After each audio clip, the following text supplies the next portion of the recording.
I think for some, Jesus' message is still challenging, right? Much like the young lawyer.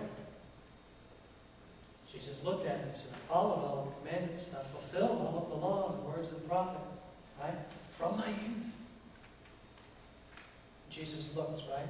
And he loved him. And he said, sell all you have and follow me.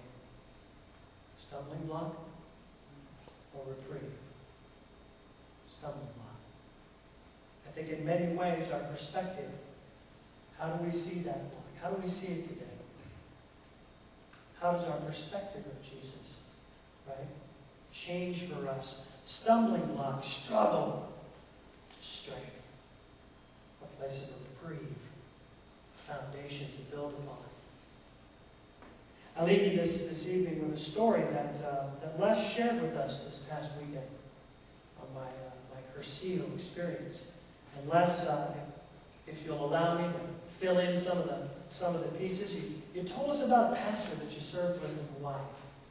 And he was going to Los Angeles, I believe it was.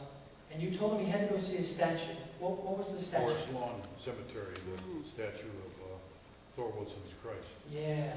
And so there's this statue of Christ. And the pastor, when he gets there, is having a difficult time, isn't he? He's looking at this statue carved out of stone.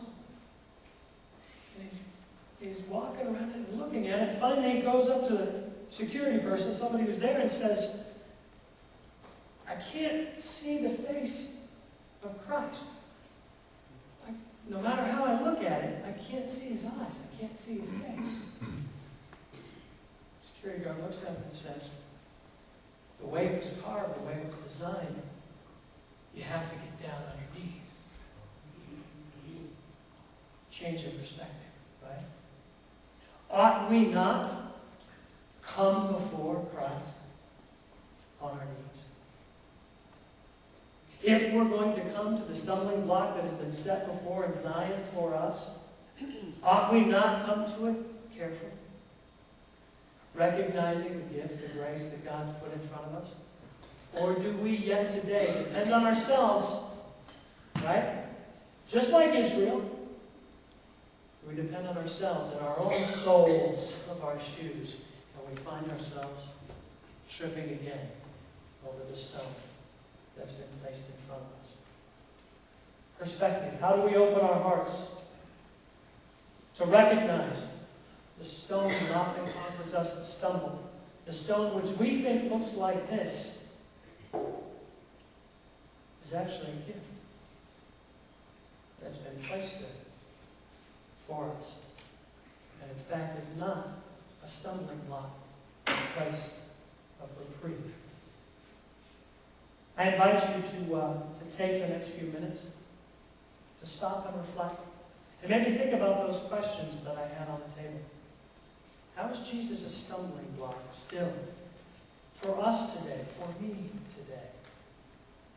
Why? Why do I stumble over that stone instead of recognizing it for what it is? A gift, a reprieve, a place from which to build a place of security, a place of sure love.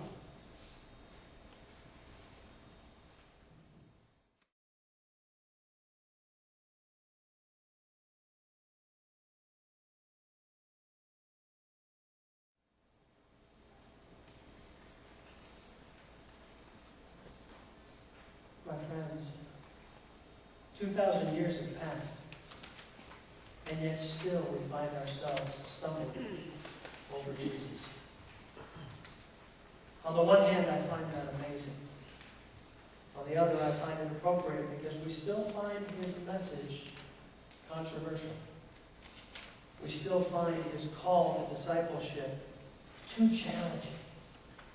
We find his gift of free grace, of unconditional love, too simplistic. We find his model of service too humbling for our liking. But I wonder if the fact that we still trip today is because when we fall, we find ourselves in the proper place and with the proper perspective to receive the grace that God gives to us. There is a story of a chaplain of Bourbon Street. I remember this story vaguely from seminary. I don't know if you remember the pastor's name. I don't.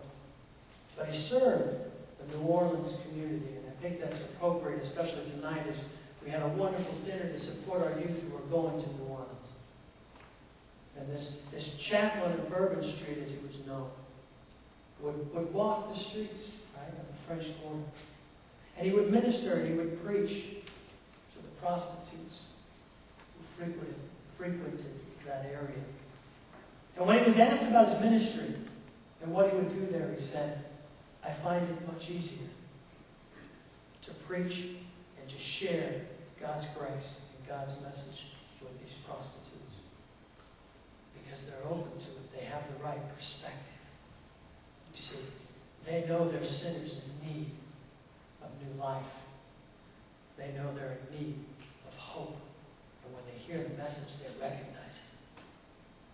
He said, I find it much harder to preach and share that good news with Baptist deacons. I think there's some truth in that for us, right? The scribes and Pharisees stumbled then. We still stumble today.